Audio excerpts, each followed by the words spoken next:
তুই কি ৬৬ জেলার সাকিবিয়ানদের মামুলি ফ্যান মনে করছস? মেগাস্টার শাকিব খানের ভক্তরা সাকিবিয়ান নামই সবার কাছে পরিচিত।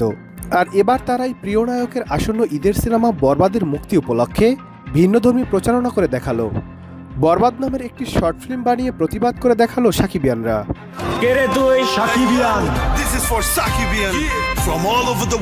তারা জানিয়েছেন শাকিব খানের সিনেমা আটকানোর চেষ্টা করলে তারা কঠোর অবস্থানে যাবেন। বরবাদ নামে এই শর্ট ফিল্মটির মাধ্যমে প্রচারণার উদ্যোগ নিয়েছেন যুক্তরাষ্ট্র প্রবাসী ফারজানা আক্তার, আর তার সঙ্গে ছিল ভাইকিং স্কোয়াড। বরবাদকে ঘিরে নিকৃষ্টতম চক্রান্ত এখন প্রকাশ্যে আসতে শুরু করেছে। কি মনে করেছেন আপনারা সাকিবিয়ানরা চুপ করে বসে থাকবে? তারা বলেছেন মেগাস্টার শাকিব খানই সাকিবিয়ানদের একমাত্র ভালোবাসা। বরাবরই তাদের প্রচেষ্টা ছিল ভিন্ন আঙ্গিকে মেগাস্টারকে উপস্থাপন করে সিনেমার প্রচার করা। আর এরই ধারাবাহিকতায় বাংলাদেশে প্রথমবার কোনো ফ্যানবেস তাদের মেগাস্টারের আপকামিং সিনেমার প্রমোশনের জন্য একটি শর্ট ফিল্ম তৈরি করলো। আমাদের মূল লক্ষ্য এখন বরবাদকে ঘিরে। মুক্তির পর এটি নেটিজেনদের নজরে এসেছে।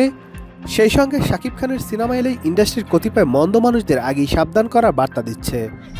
শাকিব খানের নামে দুর্নাম গাছ, অবশ্যই পাবলিক যে তোরে নিয়ে হাসাহাসি করে। Nadeem Hasan, channel I.